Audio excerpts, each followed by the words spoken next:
Hi guys, welcome back to the channel. Fisher Freshwater here. Today we're going to talk about how to approach Summer Lake Park. The park is situated in the city of Tigard. At Summer Lake Park, the thing I like about it is, unlike a lot of lakes, it is actually fed by a creek, and basically, essentially, it's not like a dead body of water. There's water going in and there's water going out. I really like that. That typically means it's going to be a little bit more oxygenated. So running down on the structure of this lake. The structure of this lake is you basically have an island in the middle and there's little channels going over. I believe you used to be able to fish on all sides of the lake, and then there was a period of time where they said no fishing for everyone.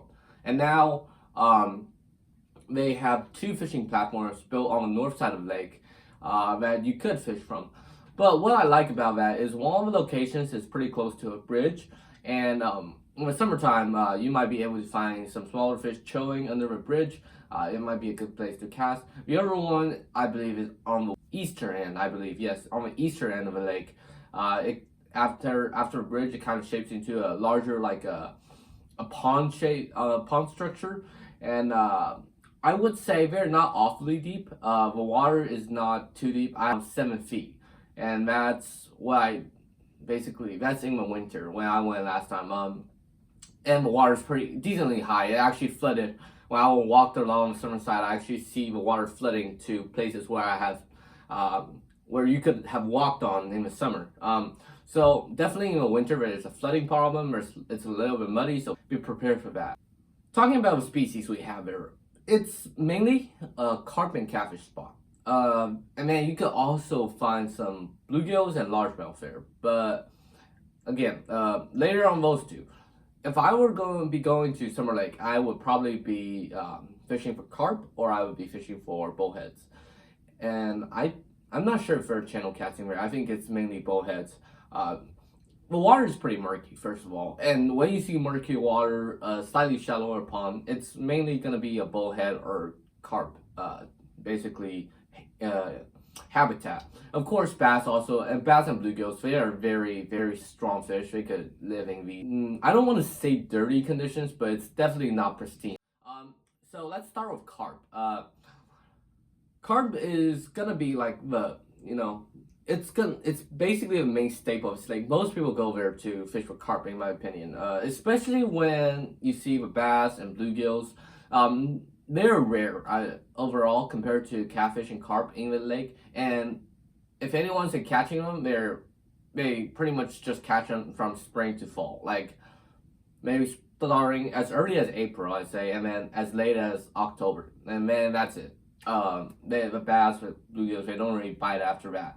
After that, people essentially fish carp. And carp, you can also fish them in the summer if you really want to. And that's probably the best time to fish them in May and June when they start spawning. And they're very aggressive at that part of the year. They're chasing each other onto the banks and stuff. It's very easy time of year to fish them. But in the winter, they also bite, which is a good thing. They technically hibernate, but they also feed 24 hours, and the temperature that they go into hibernation is a little bit lower than most other warm water fish. So if the weather is still around like low 50s, maybe even high 40s, you could still catch them. But of course, if you're in the dead of winter like 30s, I haven't had much luck if it's that cold. For a carp, the main setup I would use is a method lead. Essentially what a method lead is, this is actually not a method lead. This is, I think they call it a cage. I'm not sure what they call it a cage. I can't call it, but I just call it a method lead.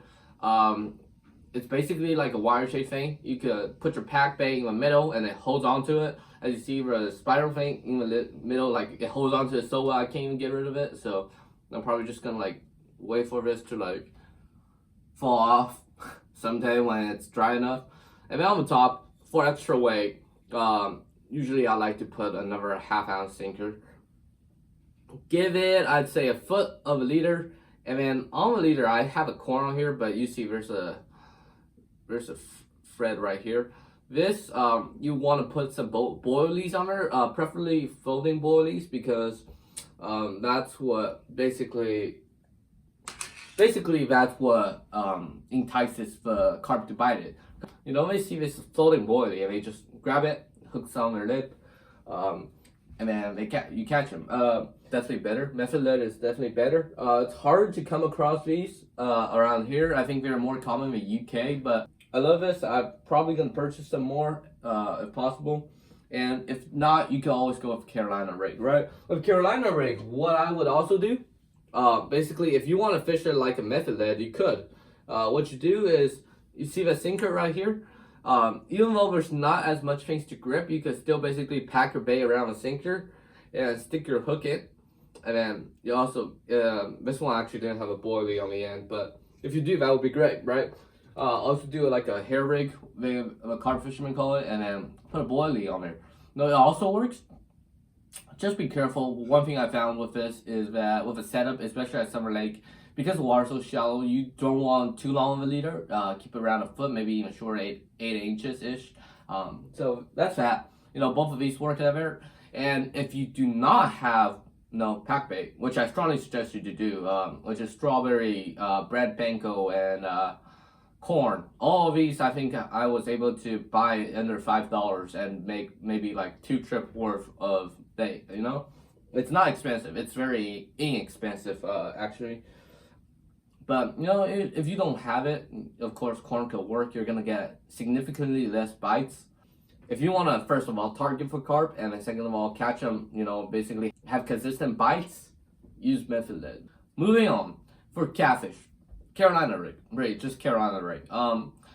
Split shot rig works. A lot of times the bullheads like to chill closer to the shore, especially during nighttime in the summer.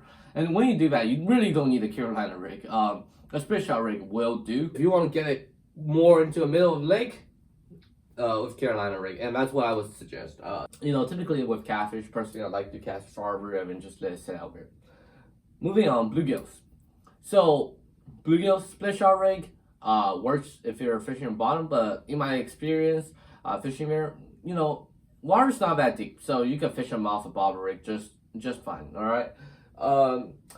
But the thing with split shots and bobber is that you can't, if you want to fish for catfish, but like, no, you're not getting any bites close to the bank, so you gotta check it out there. You gotta re-rig everything, you gotta take your split shots off, you gotta put a Carolina away, you got egg weight on there, bullet weight on there, get a swivel, get a leader, get a hook. Yeah, it's a whole lot of hassle.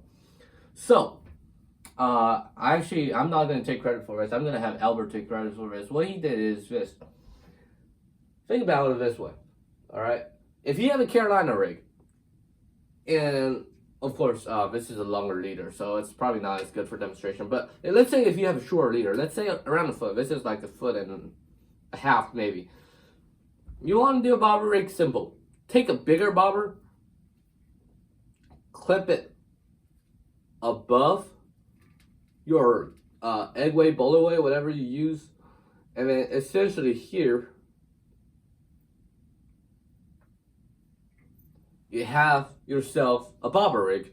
And you know, but one thing I do not like about Carolina rig, I love Carolina rig, don't get me wrong. But one thing I don't love about it is that unlike split shot rig, it's not something that if you just unclip a split shot, it goes off, right? It stays on there with a swivel, and if you want to, you know, re-rig the line, you have to take the swivel off and everything. So, you know, this is a very simple way to convert a Carolina rig into a bobber rig. And this works. I mean, you know, it's like this. Bluegill sits on the bottom.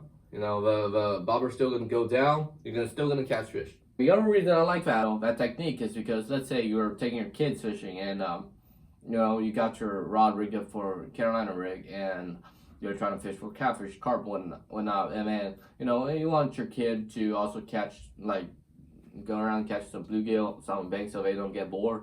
You know, just clip a bobber on there. You don't have to re-rig everything for them. Clip a bobber on there and make a fish for bluegills, you know. And of course, the go-to bait for bluegills, worms, right? Corn actually also works if you're happen to be carp fishing. You want to do a little bit of corn. All right, moving on. Bass. So, let me put it this way: that Summer Lake, the lake is not the best pond for bass. Or in other words, yes, you can catch bass from it, but it's not gonna be the pond that or lake that is my go-to for bass fishing. There are so much other lakes that are better than for bass fishing than Summer Lake. But Summer Lake, I honestly don't think there are that much bass in there to begin with.